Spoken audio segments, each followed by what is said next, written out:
हमें हमारे कल्याण के लिए, हमारे लाभ के लिए हमें माया के जूते चप्पल लाट पड़वाती है, ताकि हमारा मन भगवान में लग जाए। भगवान में मन लगता नहीं है तो जब माया की ठोकरें मिलती हैं संसार में, जब दुख मिलता है तो मन कहता है हे भगवान, हे राधा रानी, हे ठाकुर जी, तुरंत हमारा ध्यान ऊपर की तरफ जाता है। संसार में सब कुछ ठीक ठाक चल रहा है तो कोई दिक्कत नहीं है, तो भगवान को याद नहीं कर पाते। लेकिन जरा सा एक दुख आया, किसी ने कोई बात कह दी और हमें नहीं अच्छी लगी, तुरंत हम भगवान के पास पहुंच जाते। अच्छी काम हो जाता है तो याद नहीं करते, तो चलो जी वहां चल करके आते हैं, बहुत दिन हो गए, आज संडे है, थोड़ा मार्केट हुआ आते हैं, थोड़ा ये कर आते हैं। और जब दुख आया तो चलो जी भगवान के पास चलते हैं।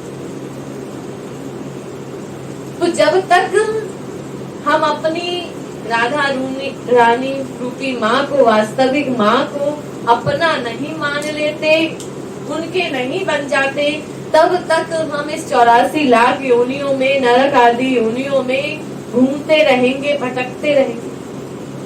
क्योंकि मनमानी जो हम करते हैं इस समय तो हम कर सकते हैं, हाँ जी हमें सब पता है, हम सब जानते हैं।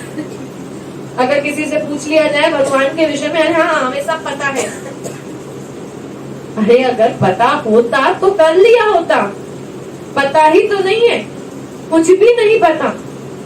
एक रानी थी, उसकी तमाम दासियां थी, सेविकाएं थी, तो रोज डेली वो रानी के बिस्तर को सजाती थी, इत्रों से, फूलों से, तमाम प्रकार से सुसज्जित करती थी। एक बार उस दासी के मन में विचार आया, सेविका के मन में विचार आया कि रानी जब इस बिस्तर पर सोती होगी, इतना इत्र वगैरह डला है, गुलाबों की फूलों की पंखुड़ियां हैं और इतनी आलीशान ये सब चीजें हैं, वैभव है, ऐश्वर्य है, तो कितना सुख मिलता होगा। ऐसा सोच ही रही थी, ये सोच करके उसकी आंख लग गई उस दासी की। अब रानी को जो 10-15 मिनट बाद या आधे घंटे बाद आना था, वो कुछ थोड़ी जल्दी आ गई। और जैसे ही उसने देखा अपनी सेविका को अपने ही बिस्तर पर सोते हुए, रानी तो आग बबूला हो गई कि ये क्या करा। तुरंत अपनी तमाम दासियों को बुलाया और कहा, अब वो जैसे ही उस रानी की आवाज सुनी उस सेविका ने, वो तुरंत उठ बैठी और रानी ने आदेश दे दिया कि इसको 20 कोड़े लगा दिए जाएं। पहला कोड़ा जब पड़ा तो वो जोर जोर से रोने लगी, दूसरा पड़ा तो जोर जोर से वो हंसने लगी और अंतिम कोड़े पर वो खिलखिलाती हुई अट्टहास करने लगी। तो रानी को लगा कि शायद इतनी मार पड़ी है कोड़े की तो शायद ये पगला गई है, इसको कुछ समझ नहीं आ रहा इतनी मार खाने पर।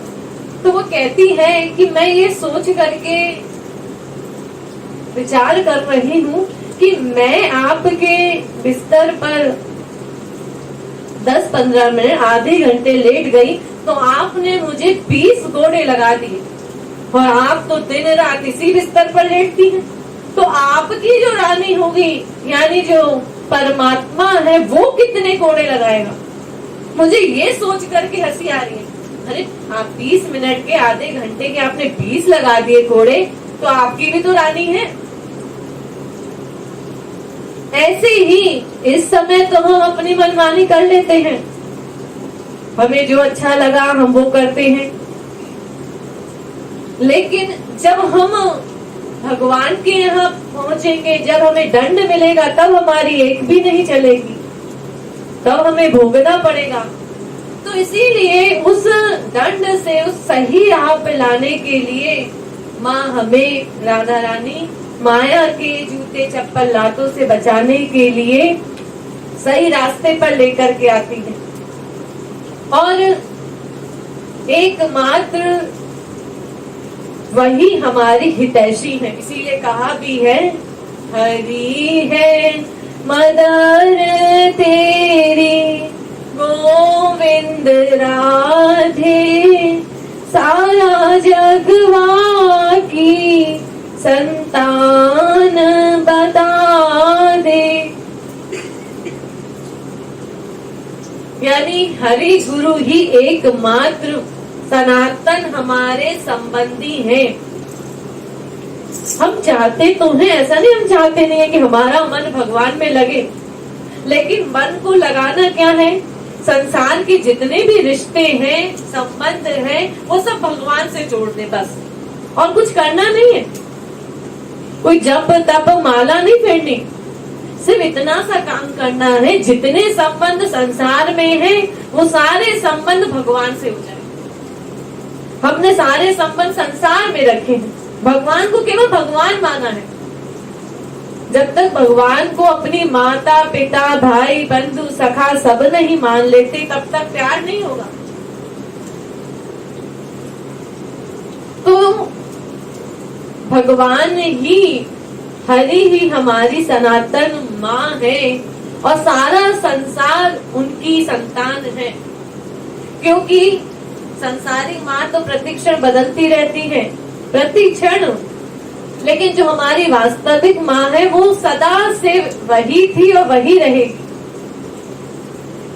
इसीलिए कहा भी है, बहुत तरसा अब ना तरसा मान भी जा राधे, बहुत तरसा अब ना तरसा मान भी जा राधे, मान भी जा राधे। अनादिकाल से हम संसार के भोगों में आसक्त हुए, आज हुए ऐसा नहीं है, अनादिकाल से आसक्ति है हमारी। तो अब भी समय है, हम चेत सकते हैं, जाग सकते हैं, और अपने सनातन संबंधी माँ को जान करके उनकी ओर बढ़ सकते हैं। क्यों बढ़ सकते हैं? क्योंकि राधा रानी का अधाधुंध दरबार, जैसे संसार में माँ होती है ना, तो माँ का जो हृदय है वो बड़ा कोमल होता है। आप स्वयं जितने यहाँ पे बैठी हैं माताएं, सबके सब अपने बच्चे के हर अपराध को माफ कर देंगे। बच्चा चाहे कितनी बड़ी गलती करे, कोई भी माँ माइंड नहीं करती, भूल जाती, कोई बात नहीं, सुधर जाएगा। तो जब ये संसारी माँ ही ऐसा कमाल कर लेती है, तो जो राधा रानी है हमारी वास्तविक माँ, उनका तो दरबार ऐसा है कि निरंतर कृपा की ही बारिश करती रहती हैं। हम दिन रात पाप किए जा रहे हैं, क्योंकि मन तो भगवान में लगता नहीं। पूरे 24 घंटे में भी 10 मिनट भी हमारा सही सही तरीके से मन नहीं लगता, और वो जानती है, देख रही है, फिर भी हम पर कृपा किए जा रहे हैं। इससे बड़ा आधाधुन दरबार कौन होगा? अगर आपको पता चल जाए, सोचिए जरा अकेले में बैठकर कि आपके बगल में आपका जो पड़ोसी है या कोई रिश्तेदार है आपके बारे में गलत सोच रहा है, प्लानिंग कर रहा है, आप उससे बात करेंगे? नहीं करेंगे। अरे जी, हमारे बारे में ही गलत सोच रहा है, हम कैसे बात करें? और हम उन्हीं के बारे में, उन्हीं को छोड़ देते हैं, बाकी संसार में सब जगह मन है और वो सब देख रही है, फिर भी हम पर कृपा किए जा रही है। इसीलिए हमारे श्री गुरुदेव ने कहा, हो या ना हो अधिकारी, सब पर कृपा करे प्यारी, जापे टुक कृपा करे प्यारी, वाके पाछे डोले बनवारी। जिसके ऊपर राधा रानी की कृपा हो गई, माँ की कृपा हो गई, उसके पीछे तो स्वयं भगवान चलते हैं। वाके पाछे पाछे डोले बनवारी, ठाकुर जी तो उसके पीछे पीछे चलते हैं। बस एक बार हम अपनी माँ को माँ मान ले। माना नहीं है, बस यही गड़बड़ है सारी हमारी अब तक की। बोला अनंत बार है मुख से, पर मन से हृदय से उनको अपनी माँ नहीं मान पाए। और जब तक मानेगी ही नहीं तब तक लाभ भी नहीं मिल सकता। 84 लाख योनियों में घूमते रहेंगे, दंड भोगते रहेंगे। तो इसीलिए मदर्स डे मनाने का वास्तविक उद्देश्य तभी सार्थक होगा जब हमारा मन निरंतर हरि गुरु के चरणों में लगेगा, अपनी सनातन माँ को माँ मान पाएगा, तब हमारा ये जीवन सार्थक होगा। यानी जब हमें दृढ़ विश्वास हो जाएगा। दृढ़ विश्वास कैसे? जैसे साक्षात अभी आपके सामने ठाकुर जी बैठे हैं, राधा रानी बैठी हैं, गुरु बैठे हैं। मैंने अभी क्या कहा आपको? साक्षात बैठे हैं, लेकिन हमें कोई फर्क नहीं पड़ रहा।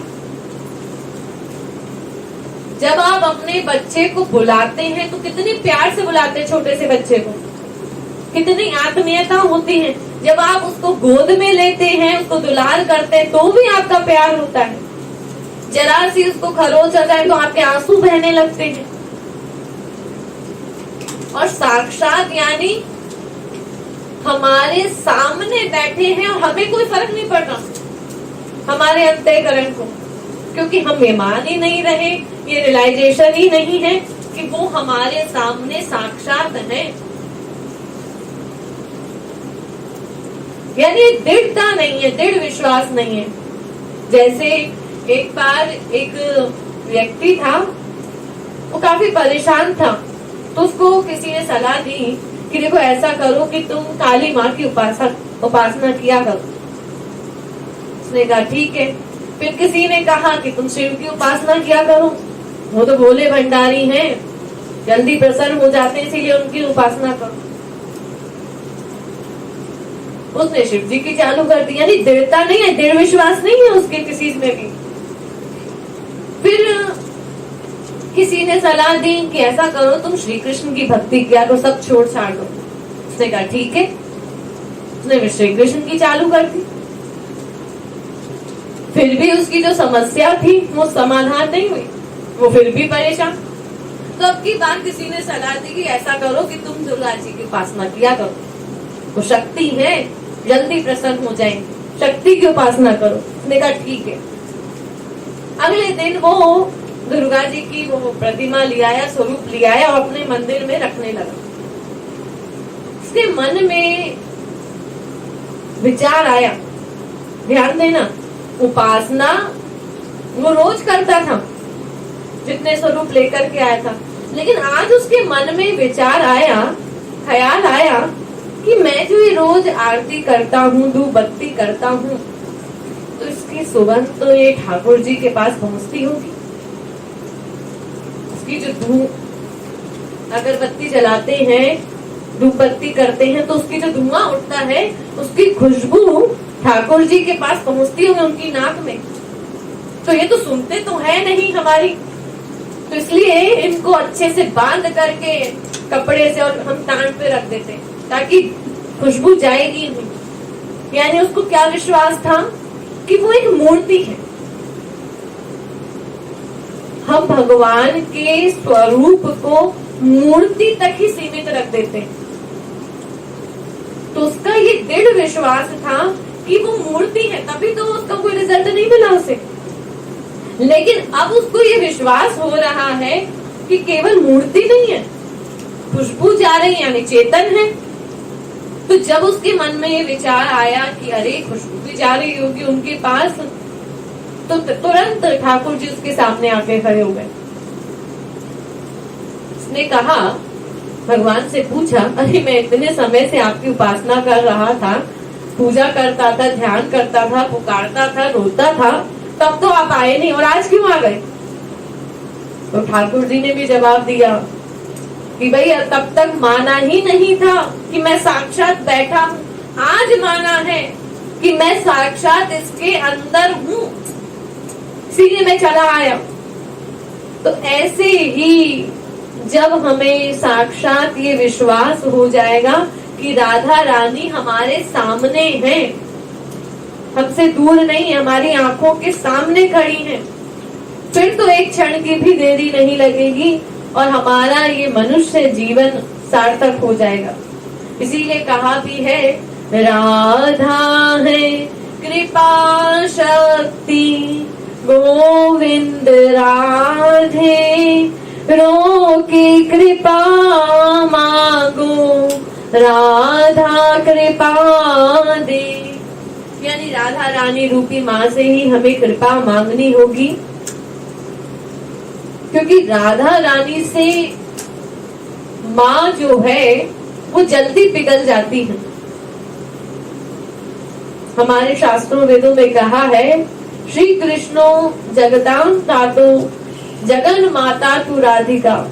यानी श्री कृष्ण सारे संसार के पिता हैं और राधा रानी समस्त जगत की माता है। लेकिन माता का स्थान पिता से भी 100 गुना ऊंचा बताया गया है, केवल इसीलिए कि उसका हृदय अपने शिशु के लिए, अपने पुत्र के लिए कोमल होता है, जल्दी पिघल जाता है, केवल इसीलिए। तो रो करके जब हम राधा रानी से कृपा मांगेंगे तो वही हमें इस भव सागर से पार कर सकती है। ऐसे एक बार राधा रानी ने श्री कृष्ण से कहा कि मान लीजिए प्रभु, अगर कोई जीव है, व्यक्ति है, वो कुएं के सामने से जा रहा है और वो अंधा है, देख नहीं सकता, तो आप क्या करेंगे? ठाकुर जी ने कहा, हम पुकारेंगे उसे। देख नहीं सकता है तो हम उसको पुकार के समझा करके कहेंगे कि भाई सामने कुआं है, यहाँ पे मत जाओ। तो राधा रानी ने कहा कि अगर मान लो वो बाई चांस बहरा भी हो, आप उसे पुकार रहे हैं और वो सुन ही नहीं सकता, तो फिर क्या करेंगे? तो राधा रानी ने कहा, ठाकुर जी ने राधा रानी से, कि फिर हम उसका हाथ पकड़ लेंगे, भाई वो कुएं में ना गिर जाए। तो राधा रानी ने कहा, अच्छा, तो फिर ऐसे तो आपके ये जितने भी माया के संसार में बच्चे हैं, सब के सब माया रूपी कुएं में गिरे पड़े, आप क्यों नहीं बचा रहे उन्हें जा करके? तो ठाकुर जी ने भी कहा कि हाँ, मैं उनको पुकारता हूँ, समझाता हूँ अपने शास्त्रों वेदों के द्वारा, महापुरुषों के द्वारा, लेकिन वो सब सुन करके अनसुना कर देते हैं, सुनते नहीं है।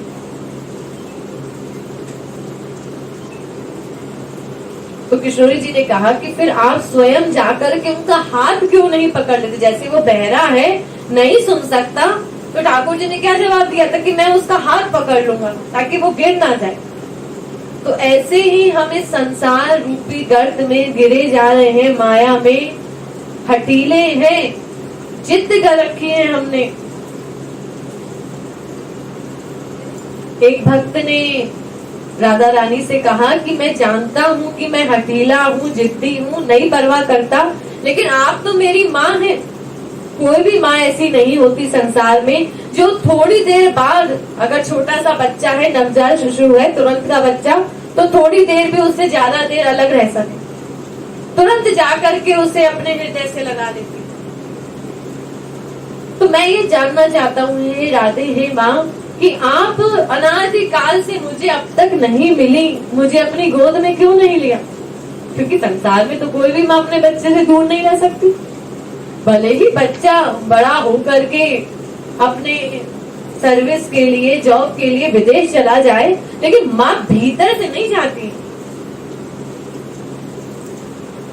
भीतर से सदा यही चाहती कि वो मेरे पास रहे, भले भेज दे, लेकिन भीतर से उसकी इच्छा यही रहेगी। तो मैं तो अनादिकाल से, आप मुझको मिली नहीं है, आप मुझे गोद में क्यों नहीं लेती?